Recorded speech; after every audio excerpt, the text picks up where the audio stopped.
राज्याच्या अर्थसंकल्पीय अधिवेशनाचा आज दुसरा दिवस. मुख्यमंत्री देवेंद्र फडणवीस पुरवणी मागण्या पटलावर मांडणार. राज्यपालांच्या अभिभाषणाची प्रत देखील पटलावर ठेवली जाणार. राष्ट्रपती द्रौपदी मुर्मू आजपासून महाराष्ट्र दौऱ्यावर 3 दिवस करणार महाराष्ट्र दौरा. हिंदुजा रुग्णालयातील आयोजित कार्यक्रमामध्ये होणार सहभागी.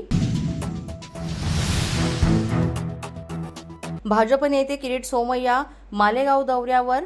जिल्हाधिकारी आणि अप्पर पोलीस अधीक्षक यांची घेणार भेट, साधणार संवाद. भाजपची नवी प्रदेश कार्यकारिणीची आज घोषणा होण्याची शक्यता. भाजप प्रदेशाध्यक्ष रवींद्र चव्हाण करणार घोषणा. पुण्यातील मुंडवा जमीन खरेदी व्यवहाराची चौकशी करणाऱ्या खारगे समितीचा अहवाल अधिवेशनात सादर होणार याची शक्यता निर्माण झाली आहे. अहवालातील शिफारशींवर सरकार काय निर्णय घेणार याकडेच सर्वांचं लक्ष. सिंधुदुर्ग जिल्हा परिषदेचा अध्यक्ष कोण होणार याकडे सर्वांचंच लक्ष. अध्यक्षपदासाठी भाजपमधून 5 जण इच्छुक असल्याची माहिती.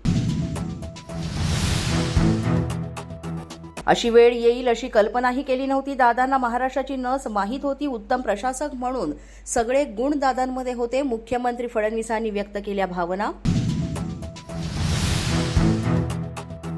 विरोधी पक्षात असताना अनेकदा अत्यंत कठोर टीका मी त्यांच्यावर केली, पण संबंधात कधीही दुरावा आला नाही. दादा नेहमीच मला चांगले वागवायचे. मुख्यमंत्र्यांचं वक्तव्य. एखाद्या मुख्यमंत्र्याला अर्थमंत्री कसा हवा असं विचारल्यास तो दादांसारखा पाहिजे असं मुख्यमंत्री फडणवीस यांच्याकडून सांगण्यात आलं. दादांच्या अंत्यसंस्कारावेळी लाखो लोक तिथे उपस्थित होते. प्रत्येकानं दादांना आवडणारी शिस्तही पाळली. शिस्त पाळून खऱ्या अर्थानं श्रद्धांजली वाहिली. फडणवीसांचं वक्तव्य. पोलीस माझा न्यूजच्या बातमीपत्रात आज इतकंच. तुम्हाला आमचं बातमीपत्र कसं वाटतंय याबाबत अवश्य अभिप्राय कळवा.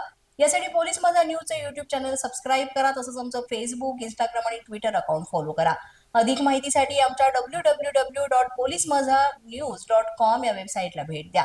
आमचे अधिकृत प्रतिनिधी व्हायचं असेल तर स्क्रीनवर दिलेल्या क्रमांकांवर आजच संपर्क साधा. आजच्या बातमीपत्रात इतकंच. पुन्हा भेटूया पुढील बातमीपत्रात. तोपर्यंत पाहत रहा पोलीस माझा न्यूज.